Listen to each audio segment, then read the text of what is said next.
Now, they say filmmaking, or should I say, for some of us, film watching is an opportunity to live many, many lifetimes. Welcome to the Commonwealth Business Women Network, Kenya Film Night. As you can see, we dress up for the film night. Yes, indeed. Yes, indeed. The movie today under discussion, Oloture, we'll get into that in a minute. I am Nana Wanjau, the chairperson of the Commonwealth Business Women Network Kenya, and also the CBWN Region Lead Africa. A little bit about Commonwealth Business Women Network Kenya. Who are we? And most importantly, also, why this platform? Why are we here? So let's talk about Commonwealth Business Women Network Kenya. We are a ground partner of Commonwealth Business Women Network, CBWN, which is a registered community interest company in the UK. CBWN is an accredited organization directly recognized by 54 governments of the Commonwealth across 6 continents. We are committed to advancing the UN Sustainable Development Goal number 5 and the Commonwealth Charter. Commonwealth Business Women Network is focused on women's leadership and women's economic empowerment. We have a mandate to network over 1 billion women within what we call the Commonwealth family to connect, collaborate, and do commerce. So having said that, our mission is to strengthen the Commonwealth. And if you get to see our panel today, we are West, East, South, strengthening the Commonwealth truly. Strengthen the Commonwealth. 2nd, build businesses. 3, advance women. And we do all this through what we call our 3 T's, talent, training, and trade. Talent, training, and trade. Through the 3 T's, we encourage, enable, and embed women's leadership and economic empowerment. So, to the discussion of the day, truly in alignment with our mission of strengthening the Commonwealth, where we have now today Nigeria, South Africa, and Kenya, truly strengthening our Commonwealth. Secondly is build businesses and advance women.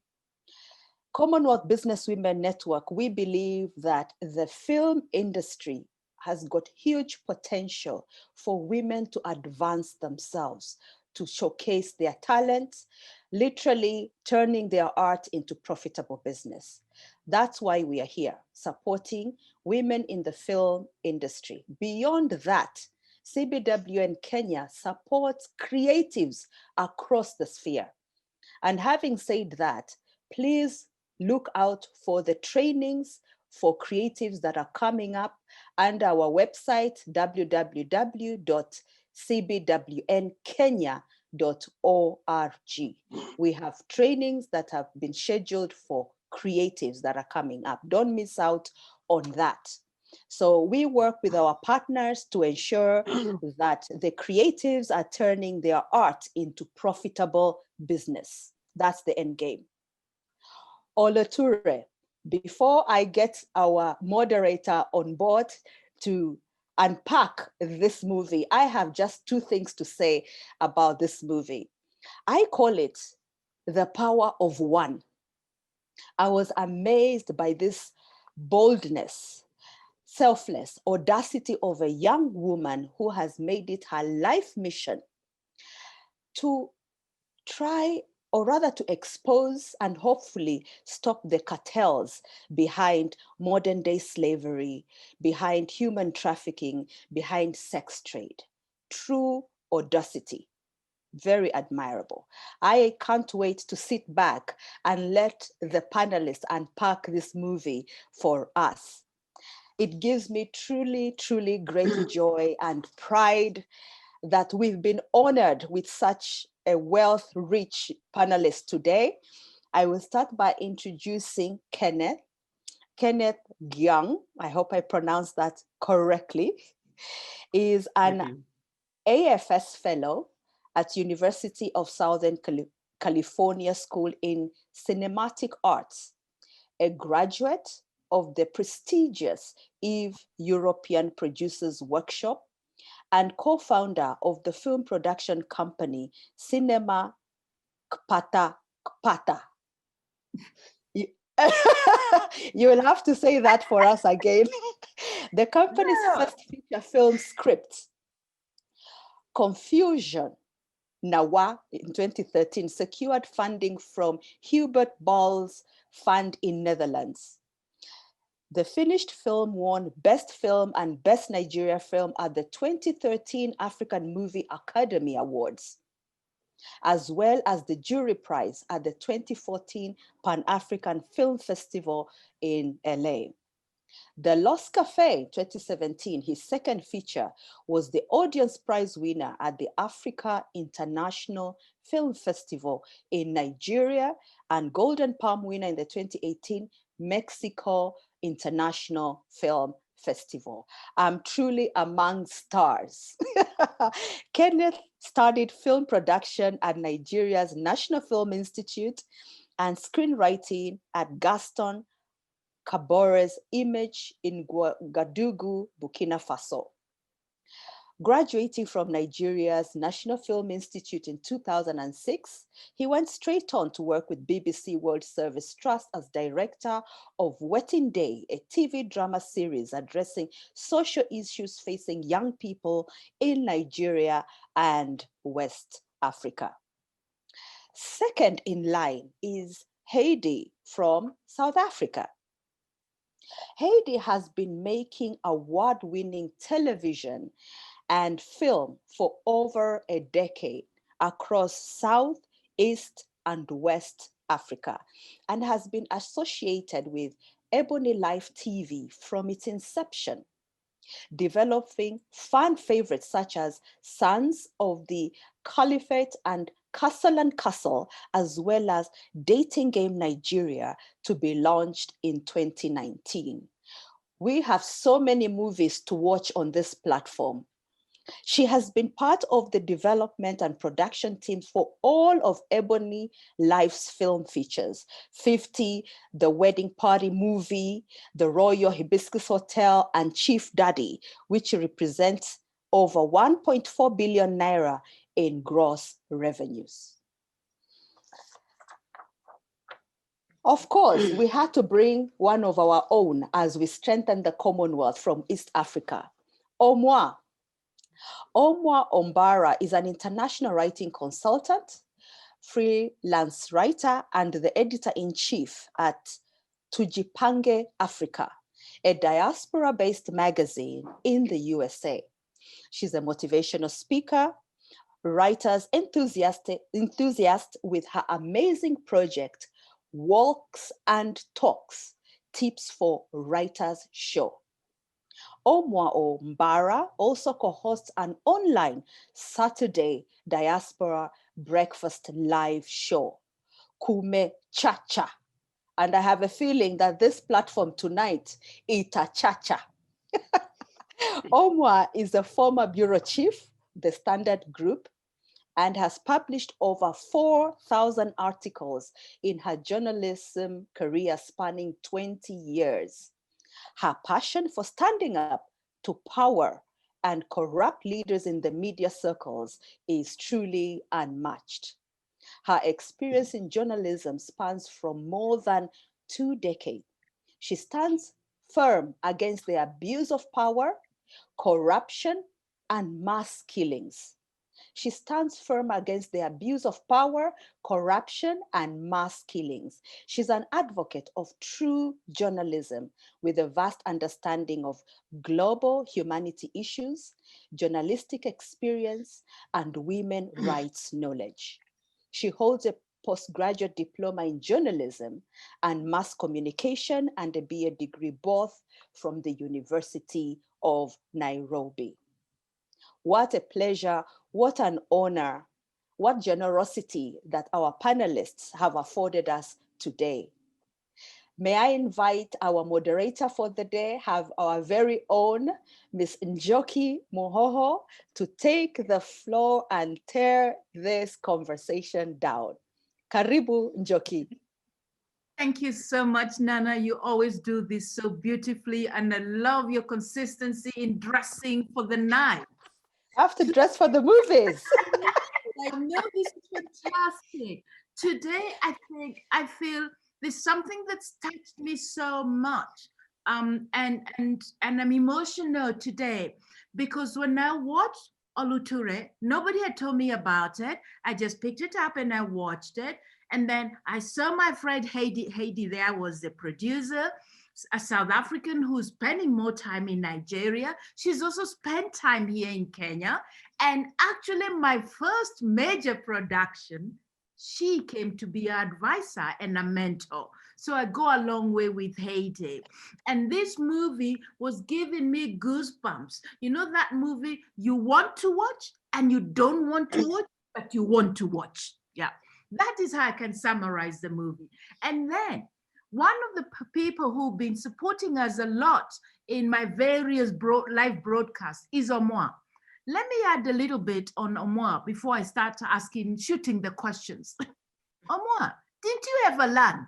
When I knew you back in Nairobi, you were still doing investigative journalism that was landing you into trouble. Can you tell us where you are right now and why you are there before we begin?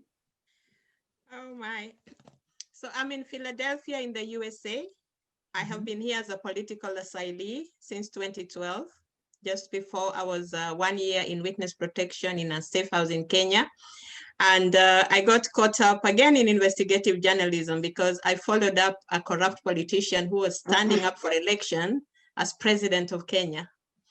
So this, the president and vice president of Kenya was supposed to be indicted by the International Criminal Court regarding the post-election violence in which 1,500 people died and 40 women and children who had sought refuge in a church were burnt to ashes. And the politicians, according to our investigations on the grounds, the youth who talked to us told us the politicians paid them to do some of these deeds. If you brought the head of a dead person, they paid you 2,000 Kenya shillings. And if you just brought a spare part, an arm or a leg, they paid you 500 shillings. And they showed us the monies and we believed them.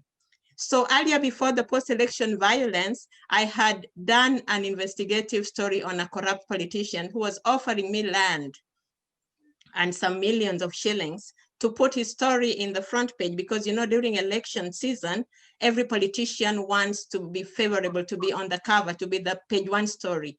So because I refused the money and I refused to be involved with him, he was sending me tickets and asking me for copies of my bank account. I recorded all this and then I did a splash story about it with one of the local magazines. So the investigation, the prosecutor at the ICC called me, asking me to be a witness to prove that this particular politician, especially one, was the one paying off witnesses and getting rid of witnesses. Witnesses were disappearing and dying. In fact, the case did not proceed at the International Criminal Court because there were no more witnesses. They could not be traced. Yeah. So that's why you had to run away to the US for your life. Okay. Yes, when the ICC called me, they tried to get rid of me, to abduct me. They followed me everywhere. They hacked my phones. They hacked my internet. They had strange people following me everywhere to intimidate me. Okay, wow. And why we thought of bringing you here is because Oloture and the team from Nigeria, first you're going to tell us if we are pronouncing it right, and then you're going to help us summarize the film for our audience who haven't watched. We usually tell people, don't fail to log in because you haven't watched the movie. Please log in, and because we'll give you a summary. So this film, looking at human trafficking, and I saw a different angle that I never knew about, that people do pay to be trafficked. That was a surprise for me. I didn't know that. I thought they are always captured and they're trafficked when they're not willing to involuntary. But now let me go briefly to, maybe I can go to Kenneth. Heidi, allow me to go to Kenneth. You directed this film. In like 3-4 sentences, can you summarize the film for our audience? Well, thank you. Oloture is a film about a naive. I'll hold you there. Say that again. It's called what? Oloture. Oloture. It's the same thing you're pronouncing, actually. Yes. Nana, you had that? Oloture. Yeah, Oloture. Yes. So Oloture is a film about a naive journalist who goes undercover in order to unravel the murky waters of sex trafficking. And a personal event actually push her into the deeper world of the traffickers. And the more she goes deep in, the more she unravels a lot of things, and she just got to the point of no return, basically. It is almost like, you know, when back in the day when they take slaves to the coast and they say there's a door of no return. Yeah, she actually gets to the point and there's no way for her coming back. So she has to just keep going deep inside. That is what the film is all about. So she got trafficked. She was trying to investigate so that they can stop it, but she went through the door of no return. Yeah. Heidi, Yes. Heidi, how was it producing this film? Wow, it was a heck of a journey, and you know, this idea of doing something around human trafficking wasn't a recent idea of ours. It was something that as Ebony Life had come on our radar as far back as probably 2012. Mm-hmm. You know, it's been trafficking, migration, you know, what's happening the world over has been really on the agenda for many, many years, because we probably find ourselves in times of modern day slavery.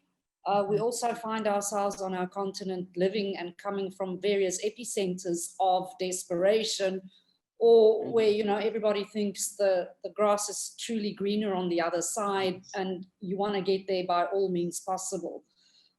So it's not a new notion, but it's almost a crime that's completely ignored or silenced. You know, you read UN reports and so forth and so on, where countries like South Africa, Nigeria, possibly even Kenya are cited as some of the sort of hotspots for trafficking from our own countries outwards, but also in continent and even in country, people getting lost. Nigeria has a massive economy, over 200 million people. So it's so easy even to get lost between states. You know, there's so many levels of how people get trafficked, and it doesn't just involve sex trafficking. I mean, that's one aspect, you know, labor and all sorts, everything to aid profit. And I guess what was shocking to us is the cost of human life, and how human life at the end of the day is probably the most worthless thing on earth, because we think it's okay, you know? We think we can buy our way into greener pastures. We think we can allow ourselves to be moved around like pawns on boards, all in the bid for possibly improving your lifestyle at home, or digging out your family out of pure desperation for having nothing to put on the table.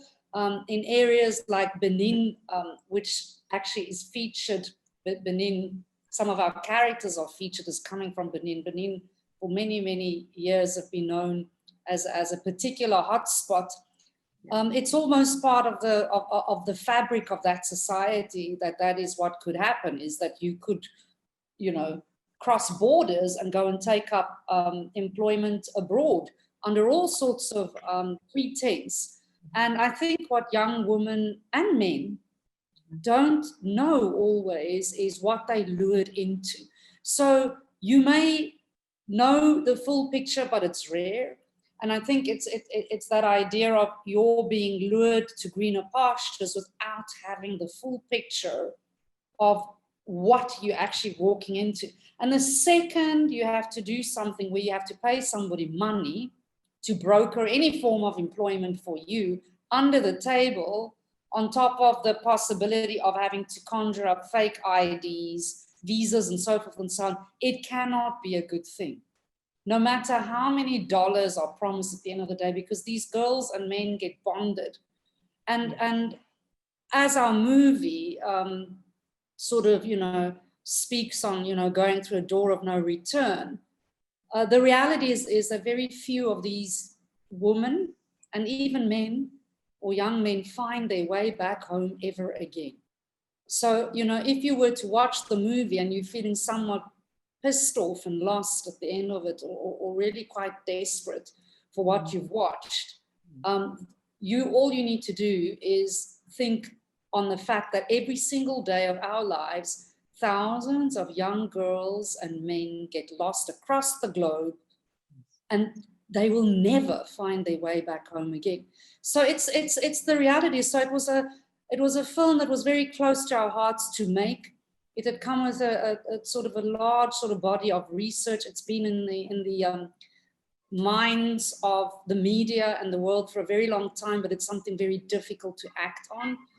And, we really just attempted to bring a couple of young girls' stories home to put ourselves in their lives and right in the middle of them, and simply follow, what's happening, and realizing that these are real people, and there's a real outcome, and it's not a good one. So yeah, it was something really close to our hearts to make. Definitely, it was a very difficult movie to watch, but at the same time, why was it difficult? Because it's a reality, and a reality you don't want to accept, So Nana, feel free to jump in anytime. Let me take one of the pillars of the Commonwealth business women, trade. This film is all about trade, but what sort of trade? So my question is, what is it? Why is it a woman, a young woman, would feel the need to go and sell herself into the sex trade? Remember that pimp who was beating up all these women, and one of them was told, he's a bad guy, he beats everybody, but she still follows there. This question is too double-edged. Why would a young woman want to sell herself in sex for sex trade, get into sex trade? The same thing with what Omwa said. Why would I, as a person of this community, actually go to kill a fellow village mate for a few shillings, and literally I'm taking the head on the arm or the arm to say, you see, I actually did it, give me my money. So who wants to start with this tough question? Omwa, with your investigative journalism, try and unravel this human nature that would do such horrible things. Why would they do it? Even a girl who gets into prostitution, and you can see they're not enjoying it. Why? Omwa, what are your thoughts? Oh my goodness. First of all, I would really like to congratulate the team that came up with this story. I was able to identify with it in so many ways as an investigative journalist. And I called it, I called the journalist Ehi, Ehi? Yeah, Ehi. Ehi. In Oloture. Oloture. Okay, she stirs the dying embers. She stirs, like she raises up the dying embers of investigative journalism. And this story is as authentic as the 100-year-old pumpkin in my grandfather's backyard. It's that authentic. And that's why it was, I think that's why it went like international wire. Yeah, it's so authentic because it's not just an event, a situation that happens in Africa, it happens all over the world. I've seen it here. I saw it in Belgium, women who had been trafficked, promised jobs. Mostly they say, oh, you're gonna wash dishes and it's only $15 an hour. And you convert that to $15 and $1,500 now an hour, and you're going to do it for 8 hours or even 12 hours every day. Like you're going to become a millionaire. But they don't tell you that out of that $15 an hour, a house, to get a decent house in those countries, is like $800 one room. or one-bedroom house. Like, it's paycheck to paycheck. Yes. There are many reasons why women do this and men do that. It's both men and women and men. I can't really talk for women, for the commercial sex workers, but one of the reasons I may say is the promise, the make-believe world of a better future, that dream, that the way America, Europe, the Far East have packaged their country like this land of milk and honey draws us to it. Yeah. And a lot of us women have been treated as sexual objects. Those who know the history of feminism, when it was still feminism and women's suffrage, women have always been treated by their families, their brothers, their sisters, their parents as sexual objects. The moment a girl starts showing a little puberty, we are brought up, we are raised to be prepared for marriage and to be good at sex. How do you keep a good marriage? How do you not embarrass your family? By you know, taking advantage of all this beauty, your teeth, you know, your waist, you know. When you're skinny, they say, oh, this lady has the legs of a mosquito. She can't be married in our home. She won't get a suitable husband. She won't get a suitable man. So we have been sexified as objects right from our culture. Yeah. And one easy way that has been supported by the system is commercial sex work, but more so just the make-believe world that if I go to America, I can be an eye. Like this, the grass is greener outside, as they have said. So this poverty, I don't know if that's an excuse. Because there are so many other ways to raise money, but what is it about? I think sex is life, sex gives life. I do not know, but people love to indulge in the forbidden fruit. Yeah. Well, just I mean, yes. I mean, to add to what you're saying, I think like one of the most shocking stories I've ever had was this BBC documentary that was done. I think I heard it maybe in 2008 or so. It's called Desperate Dreams. And it's a story of a Nigerian girl from where Heidi mentioned, Edo, that's Benin in Nigeria. And she was stuck in Agadez. That's Agadez is in Niger Republic, which is, I mean, it's a neighboring country with Nigeria. And apparently this young girl, she was sleeping with 14 different men a day. She was actually promised, I mean, a job in Europe. She was on her way. And of course she got stuck. And apparently they have connection houses where they have to stop and make sure they get enough money by sleeping with men before they move on to the next journey, which is, I mean, heading towards Libya. Now, this young girl, when she was eventually rescued, she approached a BBC reporter and then they brought her back to Nigeria. We found out that she's HIV positive. Her child that she left at home has died, and her mother is really, I mean, what the reporter was saying, she has never seen, I mean, she's seen poverty, but that was like extreme in Farinati's house. But the thing is that at the end of the documentary, she still asked her, so tomorrow, if someone still comes to tell you that they're going to take you to Europe, would you follow them? She said yes. Oh, and that is how it ended. Yeah. And the thing is that, like, people always see what is out there, you know, the glamour of America, because we have this whole cultural imperialism, or what is it they call it in movies, you know. People always feel that the grass is always greener on the other side. Like, you look at your poverty in Africa. For me, I'm just trying to say that that is another factor, apart from the fact that, of course, women have been, well, they've been taught to grow up and be like their sex symbols and all of that. But that one, she will look at her environment and look at what she's going through, and she's still saying she would love to be trafficked, you know? And for me, coming from a filmmaking point of view, I've had conversations with people who always say that because there's been a couple of films made by European filmmakers in Africa about trafficking, why should they watch my film? And what I tell them is that we don't really have a lot of African filmmakers making big projects that showcase these things. So because people don't know it, in fact, the most shocking conversation on Nigeria's social media space was about how people were saying they're shocked that they didn't know that people were paying to be trafficked. But it has always been like that. People pay their way to get trafficked. And yeah, so that is just my contribution about what you're just talking about. Amazing. And Jerry, just to go back to what Kenneth is saying, When we are vulnerable, when we are very weak, people tend to exploit us, and it's just part of human nature.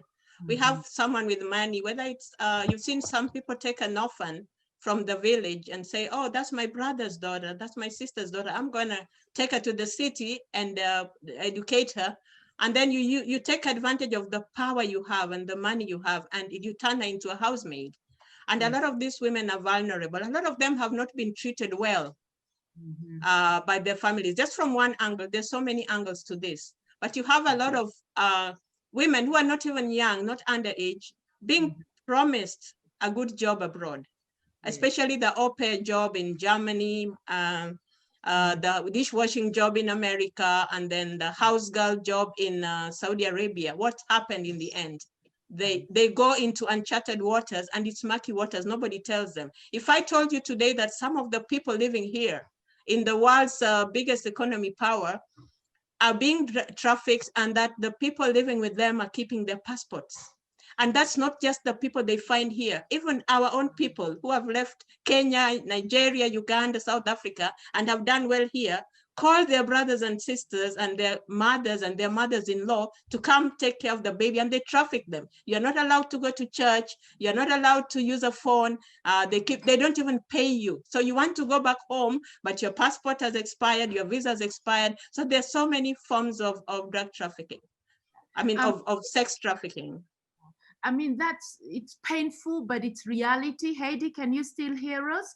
Because what I'm going to ask, because of our other pillar in the Commonwealth Business Network on training, if this girl goes through such a hard life, the one Kenneth has talked about on the BBC documentary, but still at the end of it, she said, I'd still like to go to Europe.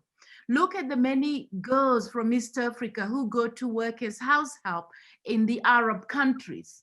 We have stories that have hit headlines about how they are treated. Some of them die there. And even the other day, I remember a cousin of ours telling us, I'm looking for money for a ticket. I want to go and work as a house girl in the Emirates. And we're like, what? Haven't you been reading about this? It's in the headline. So what training, what empowerment actions do you think we should take because I think there's got to be a shift of paradigm. Yes, maybe because they are poor, maybe some is because they think the grass is greener on the other side, but what sort of training, change of attitude do you think we should embark on to make these people think differently? Any thoughts, two of you? Omwa, you're in the screen. Hazard on that. Tell us something. Oh no, we've lost you. Oh, Omwa? So the dogs don't bark.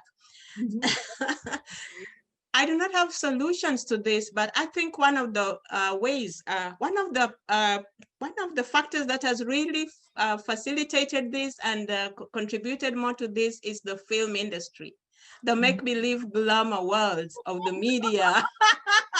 And we as filmmakers need to change. We need to tell our stories. Okay. Yeah.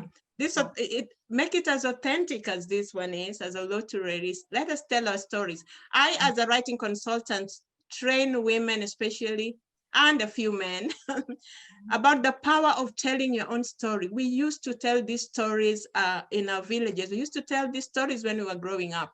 We were brought up with those values that even when you're abroad, you ask yourself, how would my family think about this? You know, what would my mother think? What would my father think? I would not do this. But we lost that somewhere along the way. We call it the dregs of colonialism. We lost our values, we lost our systems. So we need to find digital, new ways, because the world has gone digital. It's Instagram, it's Hulu, it's TikTok. Yeah, we can't go back to the old, but we can capitalize. So one way for me would be telling the story. Yes. Introducing. Jackie? Yes. I would like to ride on Omwa's point. I think the likes of Kenneth and Heidi should now make Africa glamorous. We don't want to be seeing the Africa of just sick and poverty and disaster. There's so much beauty in Africa, but we are not seeing it in the film industry. Yes. Yeah, Omwa said that, you know, the film industry is glamorizing the Europe and the America. Now we want you to glamorize Africa. You know that there's no need of wanting to go there. That's my solution number one. Solution number two, you also, somebody said, you know, poverty makes one vulnerable, weak, you know, a target. That's why we are very conscious about capacity building in the creative industry, so that our young girls can nurture and grow and turn their talent into profitable business. Then there will be no need of wanting to go and wash dishes for $1 an hour. You can be somebody. You can go to Europe as an investor, as a tourist, and come back home. So those are my two challenges to our filmmakers. We want to see a glamorous Africa. Well, you know, the thing is this, right? Fighting, trying to sort out these things, not fighting it. Basically, trying to correct this thing is it's a two-way thing. At Ebony Live Films, for instance, they have the glamorous films. You know, the Chief Daddy, this Wedding Party, all of those films very successful, and they showcase Africa, right? Now, this is the Africa that we're selling to the world. Now, on the other hand, like our investigative journalist, I mean, who is now, I mean, in the US, the other thing is that you need to fight the power and make sure that people, you need to showcase Africa the way it is, so that the people who are running the continent can actually see that there are things they need to do and get right. So it is not, on one hand, yes, there's a glamour, and another hand, you still need to showcase Africa the way it is. Because if we don't do that, we're just going to be living a lie. And the fact that when we keep telling that lie, the political class will be very comfortable, because as far as they are concerned, everybody is great. Africa looks beautiful because we keep on showcasing the 1% of the 1% of the continent. Okay. Sorry. So what you're saying, Kenneth, is that even if we show even if we make Africa glamorous and desirable, let's also keep realism into it. That is still realistic. So Heidi, you're trying to say something. You are. How can you help us with this? You know, for me, being an African myself and having had the privilege to live and work across the east, south, and west of Africa, and just realizing the sheer size and diversity and power of this continent that we haven't realized. And I'm so obsessed as a filmmaker on this aspect of, I'm literally calling it ego. And you know, I really believe that as Africans, we owe it to ourselves to bring ourselves back to our home, to have the peels drop off of our eyes, and to realize what we are sitting on, that the rest of the world have ripped out from under us, because we don't know our own worth, our own wealth, and what we can be. Young women, like we limit ourselves by our sheer disposition, and it's extremely frustrating, because there is such immense possibilities, and it's not up to someone else to make it happen. It really is up to us as a continent, and every single one of us doing our own little thing here is to understand our value, and that you really have to work it and understand what you're custodian of. And I can't help but keep on thinking that we are not custodians of our own continent. We obviously don't care enough for ourselves and for it to bring it alive in the way that it could be. We've allowed our continent to become what it is, and it's time that we bring it back home for ourselves. Really not by the 1% of the 1%, you know, showing themselves as the 1%, but making the collective commonwealth of our own continent and our own countries work for everybody. And it's going to take an immense regroup, re-gear, and a move from everything for myself to what about us as a collective, as a continent that should really be the center of the world and is the next frontier. So, you know, I will, to the end of my days, I would fight for this magical continent and for what it's supposed to be.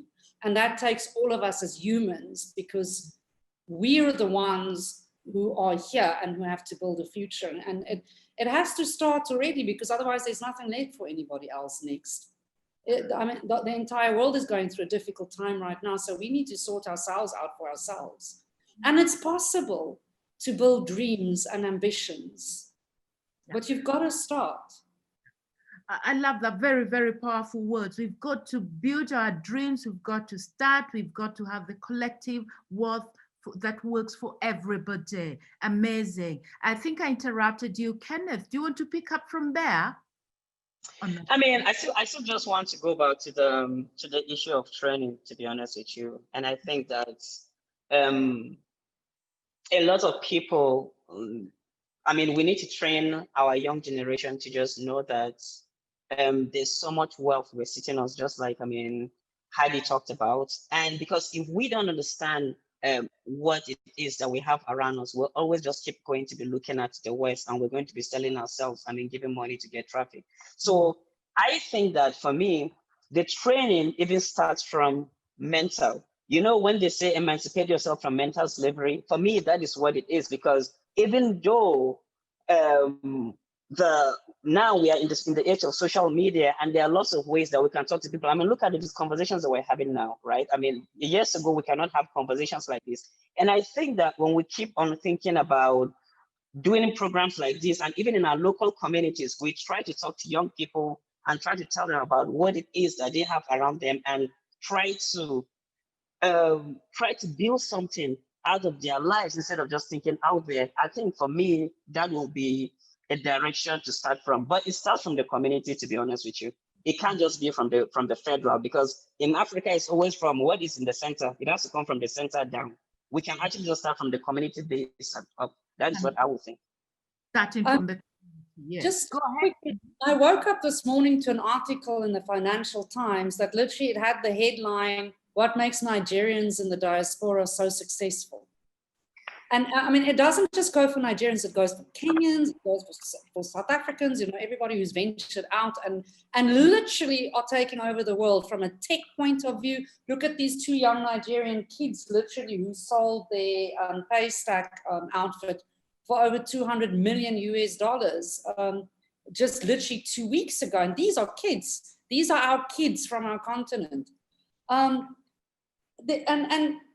you know, Africa, the Africans who can afford it and who have been privileged enough to move forward, have moved forward in a spectacular way.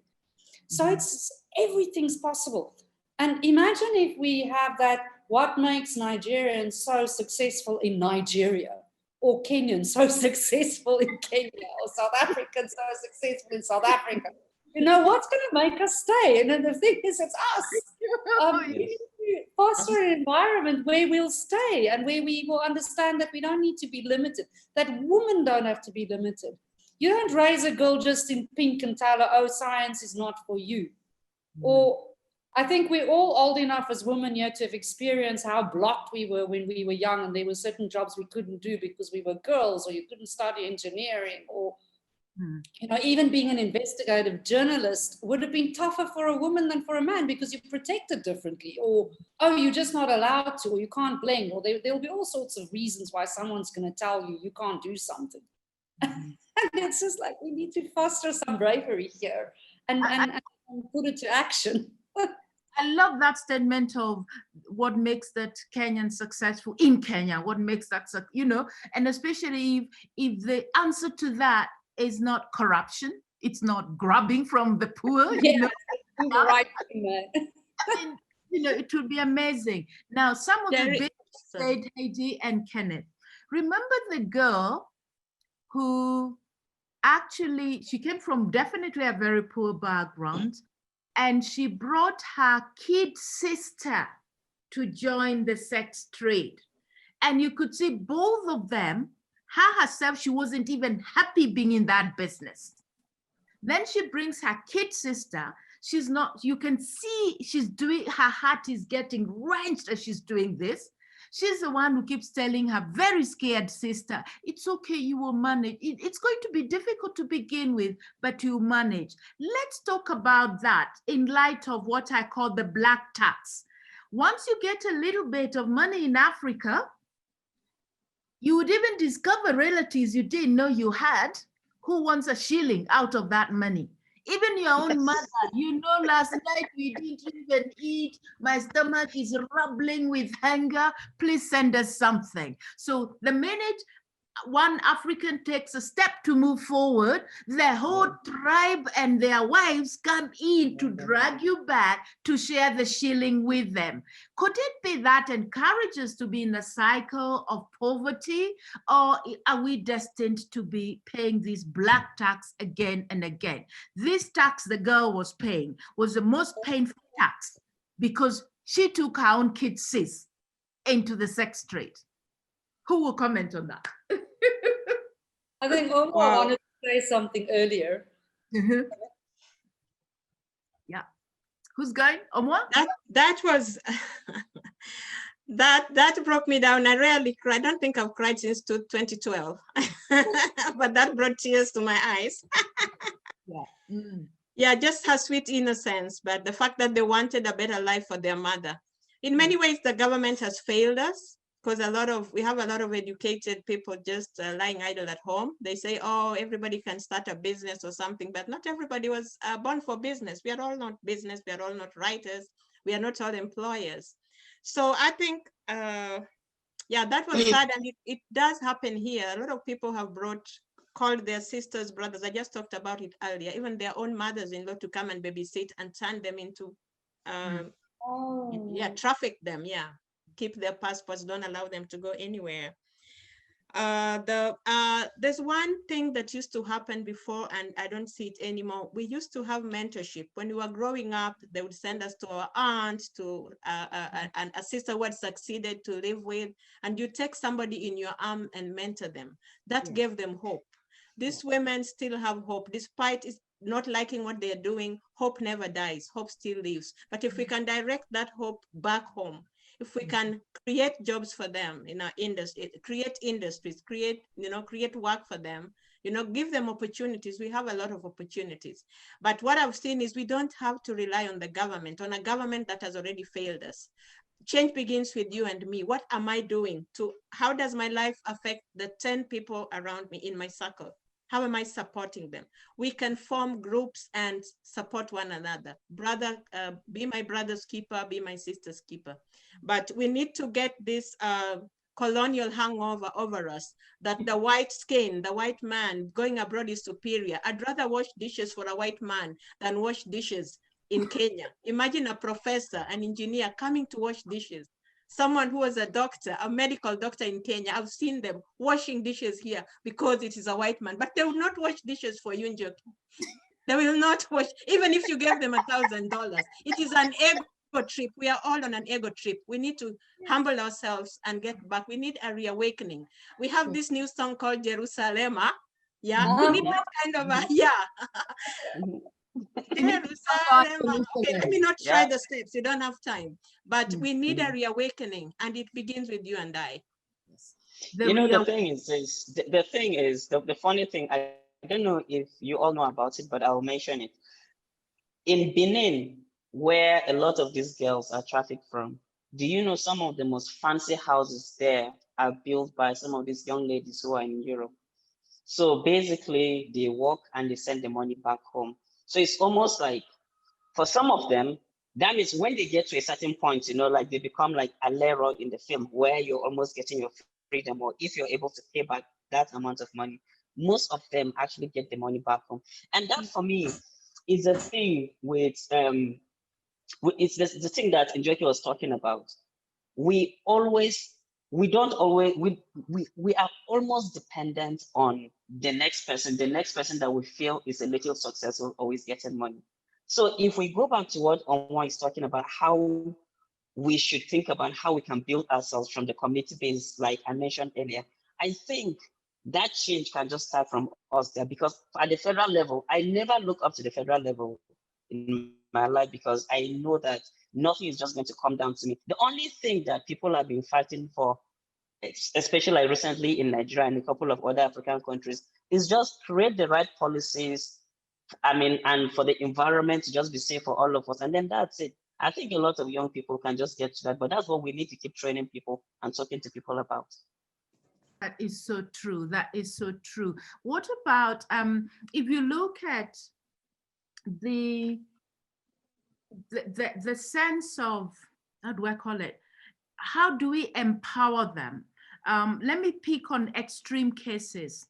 When the girl gets raped by the politician, the journalist, and we can see that she comes from an okay home. She doesn't come from a poor home. And she used to be a very nice daughter who would come to go and see her mom and let her know how she's doing. But after she gets raped, she goes home, looks at the door, turns away. She doesn't go to share with her mother her problems. Yeah. So I'm picking up on that aspect of the mentoring, who's there for us, you know, the societal structure that seem to have broken, maybe because of modernization, urbanization, and all that. But what has replaced that? Why didn't this very brave, highly intelligent girl go to her mother and say, "Mommy, something horrible happened to me"? Because I have a feeling if she discussed her plight with her mother, her strategy going forward would have been a little bit safer. Maybe. Yep. I don't know. What do you people think? It's that we put such a high premium on elders, and of course, I mean, without a doubt, to have respect for one's elders in life is a very important principle. But at the same time, we've also shut the door on conversation, on, you know, the simple reason she couldn't face her mom was absolute shame. Yes. You know, she didn't, and I mean, she has a loving mom. You can see that they have she grew up in a loving home with great conversation. But her drive to be successful and never fail and never make a mistake was obviously so huge that it had overtaken her sensibilities in terms of, actually, I do have a mom and maybe she'll understand. So, you know, I think she was trapped by her own drive to succeed unfailingly and could not possibly go back home and admit in shame to her parents that she had just made a mistake that has cost her innocence, and a mistake that she can't turn around, which have robbed her of the opportunity to possibly have gotten some good advice. Or it could have even played out that she may not have been welcomed in the home any longer. Because, you know, we do have these systems where we constantly say, like, you know, don't shame me, don't put shame on the name of the family, don't put shame on the name of the community, etc., etc. So yes, and as much as we say Ubuntu, as they say in South Africa, that is a form of togetherness and, you know, powwowing together, we actually don't, because we can't actually be honest with each other in even our family relationships. And it just grows into a community of can't trust, can't talk, can't fail. And I think these are the problems that we struggle with as younger people in life, having to move forward. It's interesting what you say about... For me, that one really, really tugged my heart, because it's a gap that we have to plug.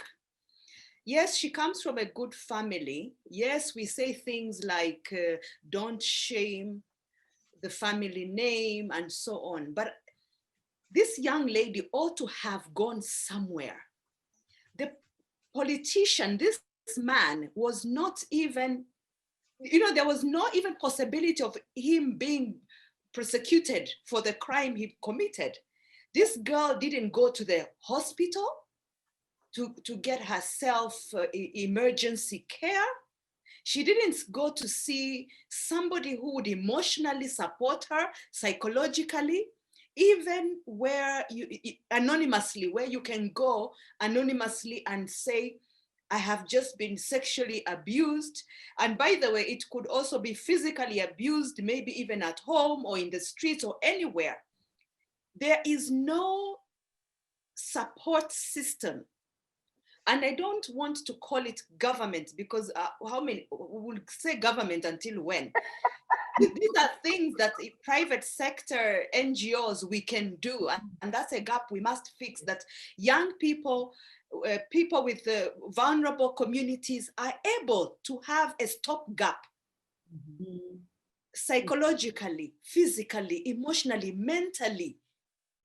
This girl just proceeded like nothing happened, apart from the fact that now she's carrying another baggage of shame. And yet she was the victim in this case, but she carries that guilt of having sinned, you know, for lack of better word. So for me, I see that as a challenge for us, even Cbwnk Kenya. We need to look at this gap and look for partners that can help, we can work with to fix this gap, because it is there. Let me even add something even more controversial than on top of that, because I think you've raised a very good point. Could it be, let's go to the gung-ho women, intelligent, educated, I want to climb the ladder, I want to do this, I want to do that. How many of us trip or get into unfortunate situations, but we don't want to deal with it? It's getting into the way of the dream, yet it's affecting you. And now in you, eating you like worms inside you. And then you find the person becomes aggressive, becomes bitter, becomes, how many of us in our dream to get out there become even unpalatable individuals? So yeah, Joki, just to go back to the story of the journalist who got raped and could not go back to the family. Yes. I was able to resonate with that quite well. The lady was supposed to be investigating the story, but she became the story. And when you become the story in the League of Journalism, you become ashamed. Because remember, her colleague had told her, her supervisor had told her, leave that story now. You know, you don't have to die for the story. But she got carried away. There's a time when you are an investigative journalist, you have to bear that responsibility. Like, I want to make this change myself. And now you draw away from your colleagues, draw away from you. And now they're not responsible for you, but now you're responsible for your community. You have noticed what is happening and you want to make things right. So you get carried away, you get involved in the story. And then the question is, I have shamed myself, both in my career and also my family. What will I tell them? When I got involved with this and I had to go into witness protection, what was I going to tell my family? Like, am I the only person in Kenya? Am I the only journalist who can fight corruption? Why do I think I'm better than other journalists? I mean, Kenya has been corrupt. Africans are corrupt through and through. Since Achebe wrote that book, The African is Corrupt Through and Through, and Wale Soyinka wrote The Trouble with Nigeria. What makes you think you're different? But the change begins with you and I. If I had not exposed that, a lot of people would have lost their lives. Because even as this girl went, she got caught and got trafficked, but she saved one person. Yeah, she saved that one person who really deserved to be saved because they got her from the village. The community expects too much from us. We are a communal society, unlike the West that we are running to. They've gone through this before they became individualized. I was telling my mother, if I am to go to a relative's funeral here, I have to get a card. You are invited to a funeral, you don't just go. So we don't have, nobody expects anything from you. Even if it's your own mother, your own sister, you don't show up there if you don't have a card. And you are told you are either attending the church service or the burial, or you're not coming because you have not been in this person's life. So the expectations from us as individuals, from the family, we have a family of 8 to 10 children, and you're expected, because we educated you, you're supposed to pay back. Yeah. So you have that guilt, like, I was educated, the whole bus escorted me to the airport. How can I not send money? I'm on a guilt trip all my life, so I'm going to do anything possible. If I'm going to sleep with 14 men in a day, let my family not know, because they're calling me 24 hours, send money, send money, send money, you know. So that thing of the family name is so important. I don't know how we can change it, but the family name makes us, you know, I want to be a good girl. I don't want to shame my family. People will laugh at my mother. So that just shame got into her, but she became the story, and the dynamics changed. Let me ask you, Omwa, you know, when policemen and even detectives are following a story, and then they become the story, they get too involved. We see it in the movies. Again, I refer to movies. When you're told you're getting too close, or when you find out one of the witnesses, somebody you have a relationship with, they pull you out. Is there a point where the journalist pulls out to stop being too much part of the story to be able to cover it objectively? What are the ethics of the journalism world? Oh my. So there's the dream of becoming a journalist. Like, oh, I'll be reading news in the paper. Everyone will be, I'll be on TV. So I'm gonna go to journalism school because I want to change the society. And then you go to the journalism school, and the first lesson they teach you in a journalism school is that a journalist does not have a soul. So you better drop your soul if you want to continue with this career. And some people drop out, yeah, because they want to keep their souls, but they don't tell you what to lose your soul means. Just like when we finished school, the teachers told us, oh, congratulations, but remember, there is fire outside. We didn't know what fire was. Yeah, you could interpret it in any way. So when you go to the newsroom, you discover that this media is owned by some very powerful individuals who have political interests, and some are actually the president, the vice president, the cabinet secretaries. They are the ones who own the media, and you cannot write anything against them because they're the ones who are corrupt. Look at that politician who raped the journalist, who raped Ehi. I don't know, get the name right. Ehi? Yes. Yeah, Ehi. The politician is untouchable. You don't expect that from a politician. So all the dreams that you go with into the newsroom sometimes become like the dream you have coming out here to look for a better job, only to find like there's such powerful interest at the top that sometimes you do a story and they kill it. But what you are raised with those values. Even as a journalist, you're raised with values and you want to make a difference in society. So you can decide to just continue with the story and do what is right. You want to be on the right side of history. Okay. And then you become the story, and then they start laughing at you and telling you, why did you do this? You don't have to die for a story, but you're still an individual. Even within, you have a personal responsibility to do what is right and to be on the right side of history. So let me ask you while we are at this, let me ask you, it's a personal question. So if you're not comfortable answering, it's okay, but I know you, Omwa.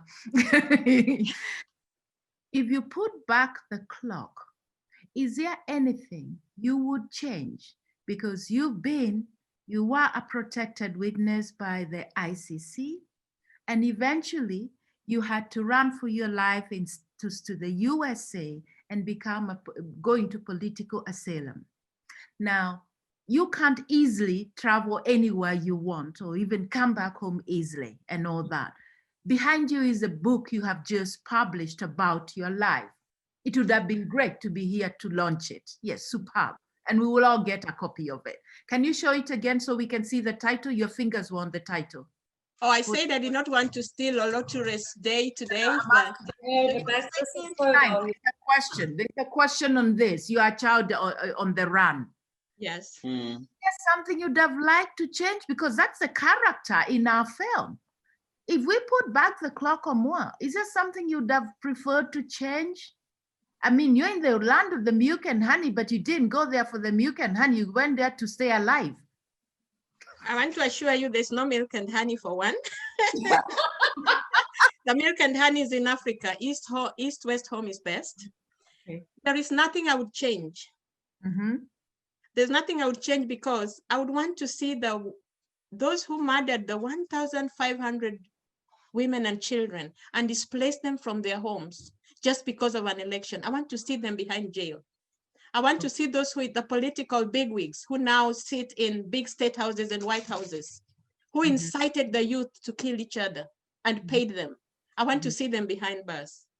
I want to see those who burnt to ashes our mothers and children. I remember the 2-month-old baby in the church in Kiamba, whose mother threw out through the window, and the youth threw the child right back into the fire. I want to see those youth behind bars. I do not want to see a corrupt country where there's no equal opportunity or equity for everybody because of corruption. I do not need to pay to get my birth certificate. I do not want that mother walking barefoot, selling bananas and oranges somewhere in Kibuye market, not getting her fair share because the corrupt ticket examiner is taking 90% of her money and she cannot educate her children. So there's nothing that I would do differently. I would do the very same thing. But what hurts me is when you make a sacrifice, there's a loss. Nothing good comes without. Yes. Nothing easy comes good. Nothing good comes easy. Nothing good comes easy. I have lost a family member, my sister, who was also a journalist. I've not been able to attend her funeral. There's no closure. Being an asylee, I cannot visit any country outside of the US. And even if I want to go home now, I cannot go because I have to apply for travel documents. For me to get those travel documents, it will take 6 to 8 months, depending on what the asylum officer decides. Yeah. So it is not easy. I've not seen my family for almost 10 years. Yeah, face to face. I have a mother who just celebrated her 90th birthday, and she's my best friend. I was not able to attend that birthday. I don't know if she can remember me. She probably can, but she taught me great values. And those are the values that I will still continue to instill, and what makes me be God's child on the run. Because if you don't say it, if you don't point out the ills, if you don't create opportunities for the younger people, then your work will have been in vain. I don't want to be a journalist by name like my earrings, just, you know, just like a decoration. I want to make a difference. Your bravery. But I cannot do it alone. I want to repeat that I cannot do it alone. I need the filmmakers. I need other media. I need friends. I need the business women. We need to create jobs. We need to point out what is wrong. Yes. Omwa, your bravery is amazing. And I'm so sorry that your sister passed away. I'm sorry you're not able to do, to see your relatives face to face, touch them, hug them. You're also giving us a big lesson here. And I link it with the movie. If this, I'll call it rot, if this loss of pride, all these things we have lost in Africa, we need heroes and sheroes to take us back, to help us go grab what we've lost. Or even if we don't have to be exactly the same we were during the times of my great-great-great-grandmother, but we need to be replacing. If the structure is breaking, changing because our mothers now are as educated as ourselves, while as before, our mothers and grandmothers didn't even know how to read. You know, like one girl once told me, what do you mean I got to talk to my grandmother to mentor and advise me? My grandmother works at the bank and she's also stressed out by her boss, you know? So, but when these things happen, how are we replacing those other things that bonded us, that made us feel human, that made us keep our pride?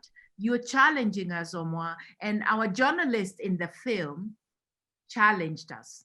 And why she ended up being trafficked, I think, is because the people she was fighting for, the people who are supposed to be supporting her as she fights for the girls, were not forceful enough. They were always a step or two late. And Mr. Director Kenneth, you did that very well in that last scene. The bus is right there. I think all of us were saying, go, the bus, she's in the bus, you know? Yeah, so always a step behind. How do we synchronize this? How do we get the en masse movement that Omwa is duplicated 1,000,001 times? The support around Omwa and Omwa is bigger. I see you have a pretty dog. It's okay, hold it on you.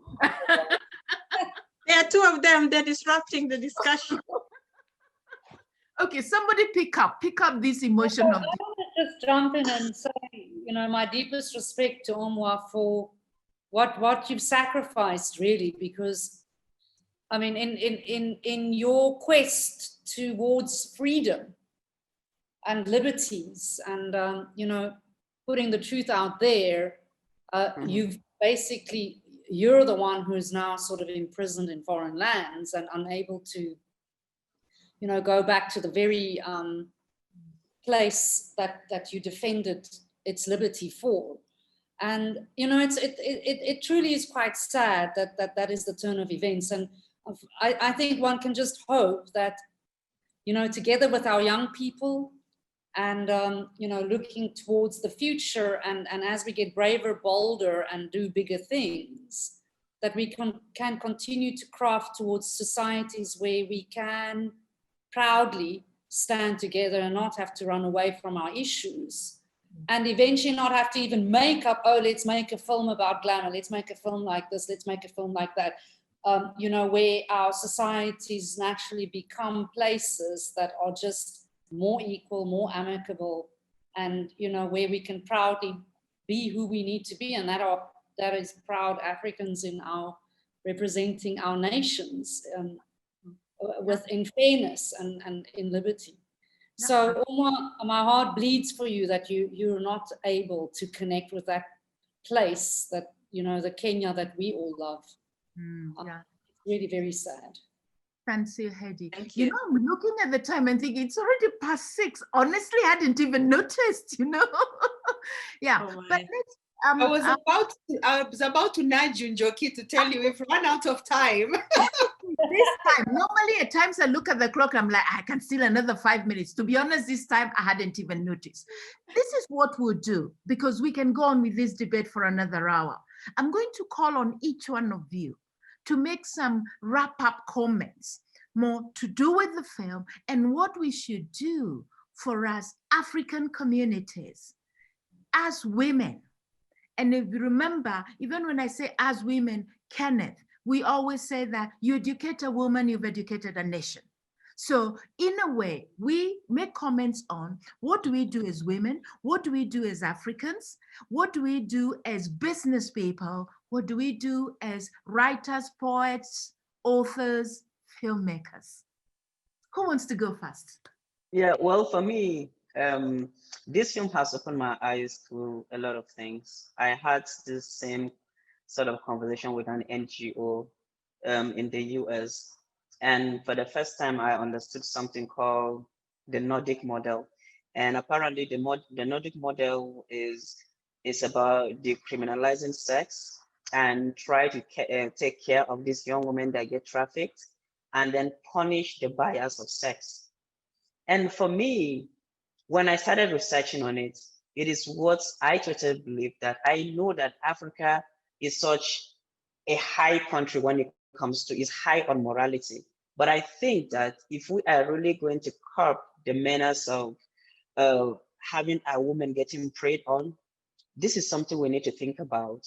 We need to think about making sure that systems are created where these women are protected and where the buyers of this sex are the ones that are prosecuted. Because if there's a raid right now in a brothel in Nigeria, the men will go scot-free, and it is the women that are going to be arrested at the end of the day. So their bodies are getting violated, the society is not protecting them. And I think for me, it is what I'm still going to be using my voice to champion, that these women need to be protected and the men need to be punished as well. And we possibly need to think about adopting the Nordic model in Africa. I like that. I like that. Yeah. Heidi, some last words? Oh, I don't think we will ever solve the world's problems or our own, you know, looking at the sheer scale of it. You know, like Omwa said, I think it takes all of us one step at a time, and inside of our immediate communities that we operate in, to inspire, to mentor, to listen, and to open up possibilities. Because, and I don't believe in a give me society. I think we've become, through multiple decades and hundreds of years of lots of things, from slavery, and you can just go back and back, a give me society where we like to, you know, shoot our eyes up and say, give me something, begging, you know, or literally, you know, throwing our eyes up to the heavens and praying for the greater good of everything. Prayer alone does not put bread on the table. It's your works, and it's what you're prepared to sacrifice in order to. It's not just going to be me. It's going to be 2 of us or 3 of us that are going to achieve something together. And you know, I think we should just actively, you know, work towards a solution. And work means really work. It means really doing something. there's no other way to build societies afresh, and we need to respect families and get back to basics. Yes, yeah, definitely, definitely. And for you, Omwa, thank you, Heidi. And for you, Omwa, your last comments? Yes, I'm grateful. I'm excited that these stories are coming out. I always peg my last words or my day on the power of telling your own story. As a community, especially as women in Africa, we are not encouraged to tell our stories. If you have a mental health issue, you have a physical condition, they say, oh, don't say it, you might not get a husband. Oh, people will know that our family has mental health. So, don't say you got pregnant while you're still in school, you're gonna shame our family. So we live a lot of times with shame and we are depressed, and this develops into mental health. So we need to be allowed to tell our own stories.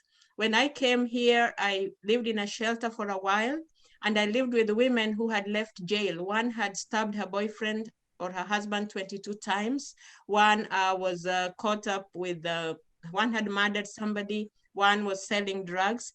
But the fact that they had come back and were willing to tell their stories, they got help, they were taken back to school, they were taken for medical conditions, they got houses. For me, I kept quiet. I was too ashamed to say, oh, I was a journalist, I was a bureau chief, but now I'm living in a shelter. I don't have a penny to my name. And the women asked me whether I lived, whether my monkeys were missing me, and whether I had a snake that I kept in the tree where I lived. And I was just laughing and saying, oh, no, no, no. I should have used that opportunity to educate them that that is not Africa. I asked a friend to come with me to Africa, and they said, oh, how many bottles of water will I carry? Because there's so much disease. You don't even have water. We'll have to walk for hours looking for a river. We are not telling our stories. We have to tell our stories right from home, right from here. Those of us who have not been trafficked, we need to tell them, we need to let the world know that human traffickers, be they sex traffickers, drug traffickers, have mental health issues. They've lost their conscience. They don't know what they're doing. They're acting on inevitable, whatever I can't call, I don't know what to call it, but they have mental health issues. We need to educate our women. We need to educate the society that you are going into the hands of people with mental health issues. They can do anything to you. So the power of telling us, so let's not be ashamed to tell our families, I don't have it. Yeah, I'm living from mouth to mouth. I can't help you right now. Yeah. So I would focus on mental health and allowing us to be ourselves. Forget the ego trip.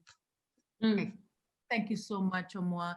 What about Kenneth? You had already given us your last word. So what I would do is now I also make a few comments, and then I go to Nana to close this for us. I think what Heidi said earlier on, our own worth. We keep looking for our own worth, not to let anybody dilute our worth. We are proudly African, the origin of mankind. How much stronger could we be? Yeah. Also, like you said, Omwa, telling our stories. For many, many years, films were made about Africa by people who were from outside looking in. We started telling our stories, but there's always a tendency to copy how the others tell the story. So if they've said everybody in Africa is corrupt, we make a story about how corrupt we are. So it's time we started telling the proud African stories. Yeah, Heidi, you've been making lots and lots of films. I owe my filmmaking skills also to you. You mentored and coached me. Kenneth, make us more films and make more films, many more, where the hero, the main character is a woman. We need more films where the main character is a woman. Yeah. And then let's all look for all of us here and those listening to us, those watching us on Facebook and social media. We should ask ourselves each time if the societal structure of the mentoring and counseling by our aunties and grandmas and uncles, if that has died off, how have we replaced it? If it has died off, it doesn't mean the need has died. If anything, the need is bigger now, because of all this modernization, speed of information, competition, high levels of corruption, the more the mentoring and the counseling is needed. There's one question I always ask: what happened to the sense of shame in Africa? This I'm asking in a reversed way. During the old days, our parents would tell us, how dare you steal? In this family, we don't have thieves. Don't bring shame to the family. So there were certain values that were driven into us by being told, if you do that, it will bring shame to the family, positively. But of course, if you got sick, like you say no more, you get raped, you're told, shush, don't talk about it. But there was a bit of African pride where you didn't do the wrong thing so that people don't say that is a tribe or the family of thieves. We have lost a bit of that. How can we make films to bring that back? And then before I hand over to my chair to close the session, there's something that the Nobel winner Wangari Maathai from Kenya said. It is the little things citizens do that makes the difference. And how she said, my little thing is trees. For all of us here and those listening, when it comes to women empowerment, when it comes to adding things like sex trade, or to add the shame that women feel for whatever reason, what is the little thing that you do every day, that you will do every day? 1, 2 things. And when you do it 365 days in a year, and the billions of us do it, we will change Africa, we will change the world. Over to you, Nana. Wow. Wow. My heart is excited, it is heavy. But most importantly, it's very hopeful because Omwa, Kenneth, Heidi, what you have given us today at Commonwealth Business Women Network is something we can venture towards, something to work towards. Allow us to reach out to you going forward as we are going to be looking for friends and partners to close this gap that I have become so aware of. It is there. The gap when something happens to a young person, a woman in marriage, be it rape, be it physical abuse, be it emotional or mental, where do they go? There is a lack of awareness. If you think about it, you would say, I know there's some place maybe you can call, maybe a certain police station, I'm not sure, but we need to deliberately create awareness and work with partners, even anonymously, where a person can pick a call and say, this has just happened to me, and I don't know what to do, without necessarily having to expose yourself or feel shame.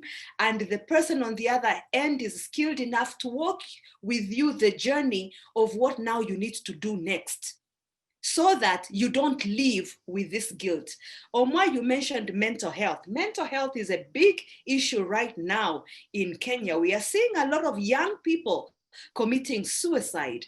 I'm not sure how it is in South Africa and Nigeria, but I know for sure in Kenya, the suicide cases of young people have gone up because they have no one to talk to. Whether we call it mentor, whether we call it auntie, counseling, they don't know where to go.